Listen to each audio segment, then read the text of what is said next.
First, that breaking news then from the Czech Republic in the last few hours. President Milos Zeman there has confirmed that the country has been involved in producing the type of nerve agent believed to have been used to poison the former Russian spy Sergey Skripal and his daughter in Salisbury, Wiltshire, UK, in March.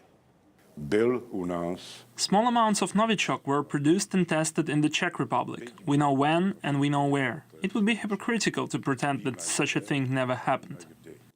The Czech president saying that Novichok had previously been produced and stored in the country could be seen as a very major development to the Skripal saga, given that this is a point that Russia had been making for a very long time, saying that this nerve agent that was said to have been behind the poisoning of Sergey and Skripal and his daughter could have been produced in a number of countries, including the Czech Republic and the US. Now, we have to be clear that the Czech president did say that Novichok was held in the country in a small amount and has been destroyed. However, this is key given that previously Czech ministers had denied this possibility. Russian claims that the Czech Republic is one of the 4 countries most likely to have manufactured the nerve agent used to poison Sergey Skripal and his daughter are wholly unsubstantiated and highly speculative. The Russians crossed all boundaries when they said the Novichok agent could have come from the Czech Republic. That is a lie. Now, if you remember, the UK was saying that it could only have been Russia behind the attack, or to use Theresa May's term, quote, highly likely. And this was along with a wider picture with British officials saying that Russia had a history of similar incidents, that it had been behind, that it could only have been Russia to have a motive in this case, as well as a handful of other accusations that had led to Westminster to point to Moscow. And of course, what unraveled was a major diplomatic standoff, bringing ties between Russia and the UK to a new low.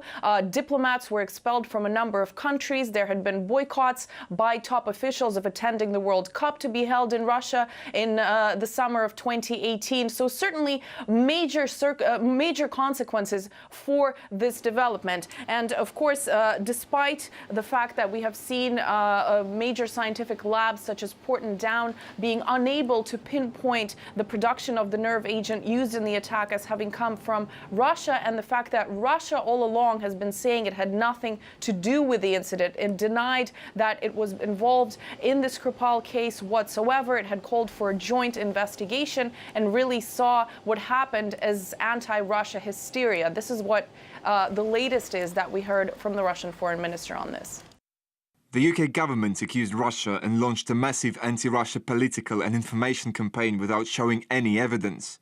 It even didn't wait for the conclusion of the British investigation. They ignored all our proposals for a joint probe, our legal demands to produce evidence, including samples of the substance which was used. And of course, curiously, what we have seen is within especially the first month of this major Skripal scandal unraveling, this was the major, biggest story on all sorts of headlines, especially, of course, here in Britain as well as throughout the world. Yet recently, especially following Sergey Skripal and his daughter Yulia's conditions improving, this story has kind of disappeared from the political and media limelight. So we will have to see whether or not it might resurface given these latest statements from the Czech Republic.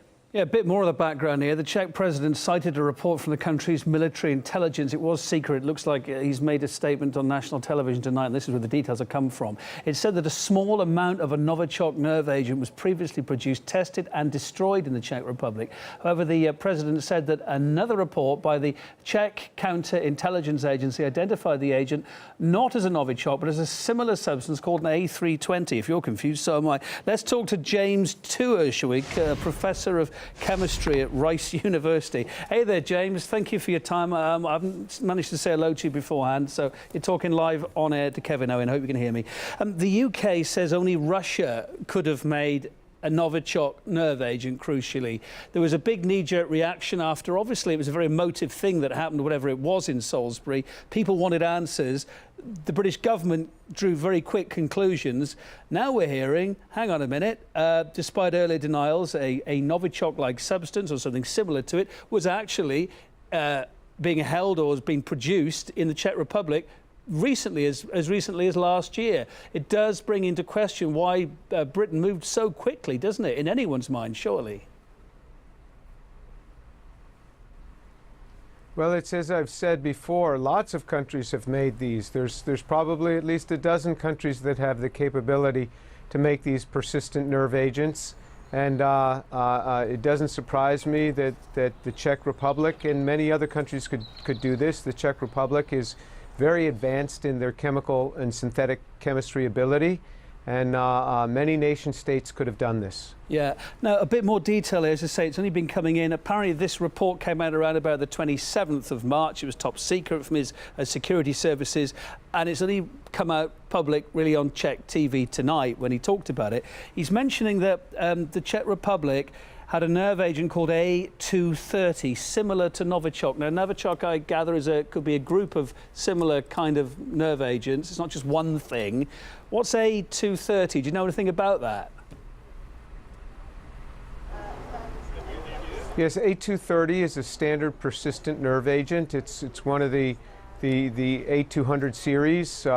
This is just putting a hydrogen moiety at a site that can vary. So it's a typical A series persistent nerve agent. Right. Many countries would have the ability to make that compound. And this is what would be termed, is it for the simple-minded here, not a chemist, this is what could be termed a Novichok, one of the group? Yeah, some people would call it that.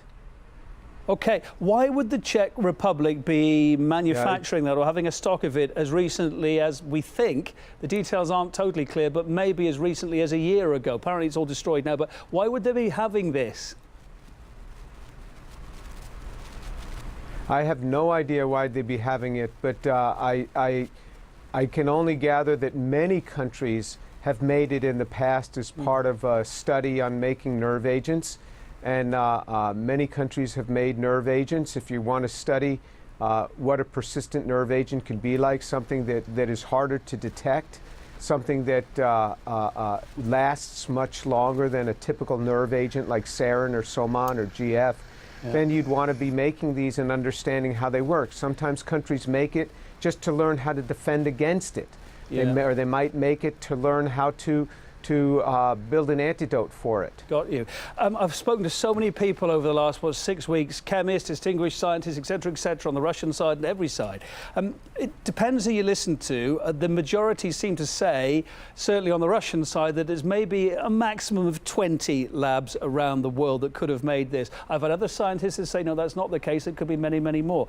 What I'd really like to know, as a non-chemist, is if you made some of this, or say you sneaked it out of a laboratory, if that could be done, how long does this stuff last on a shelf, or the two constituent chemicals you need to put together to make it happen? How long does it last? I mean, could you steal it in theory and it would still be active 5 years, 10 years later, or not?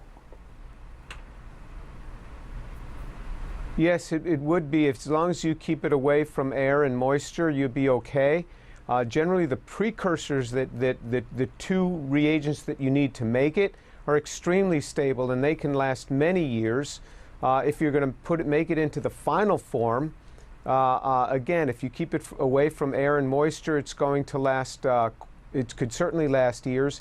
And these persistent nerve agents, these class of nerve agents, are made to be more stable than the formerly used or more abundant standard nerve agents. Yeah. So these are going to last even longer. So yes, this could have been made years ago and kept around for many years. There have been so many theories about whatever happened in Salisbury, how it could have happened. Maybe there were two different chemicals that were bought separately and mixed up and dispatched. It doesn't look like there was much of it, whoever did this. Just a quick thought about, without getting ourselves in any hot water here, but about what happened with the Skripals, what you saw just purely on the news, what you know about it. Does that tie in with what you would know about a Novichok? Seems both these guys managed to pull through, and the policeman as well. They were reported to be seriously ill. The information that's come out has been very, very scant, as you know. Would you expect a Novichok agent to have had a more serious, a deadly effect? It all depends on the amount that the people were exposed to. So the toxicity is generally scales with the amount of exposure. And so if they just got a little bit, The symptoms that they acquired were similar to what they would get from a very light exposure of the material, where they were incapacitated for days and weeks, and I presume that they would have neurological problems for several days or weeks, and then they'd be able to come out of it if there wasn't too much that had been given. But if they had been given a serious quantity of it, they would never have recovered. And this really, literally, we're almost out of time, but being as you're on the line, and we're hearing about this huge, massive clean-up, multi-million-pound clean-up that's going to go on for a long time in Salisbury at these various hotspots. Does that ring true with some sort of Novichok agent? Again, as a chemist, looking at the news you're hearing. Yes, a persistent nerve agent can last as long as about 6 months out in the open air. So there would be an extensive cleanup. If it had been a traditional nerve agent, you're usually fine within the next day or two. It's going to self-decompose in the air. But these persistent nerve agents, this class of compounds, this A200 compound class, is exactly is made to last much longer. So yes, you have to undergo an extensive cleanup program like this if you suspect that that's what you have. As I said, we don't know what happened in Salisbury, but what's it called, the A230 class, that's what's been reported in the Czech Republic, although they're now saying it's been destroyed. It's been great to have you on the line explaining a bit. Thanks very much for making it so simple, because it's complicated. James Tour, Professor of Chemistry, Rice University. Appreciate it.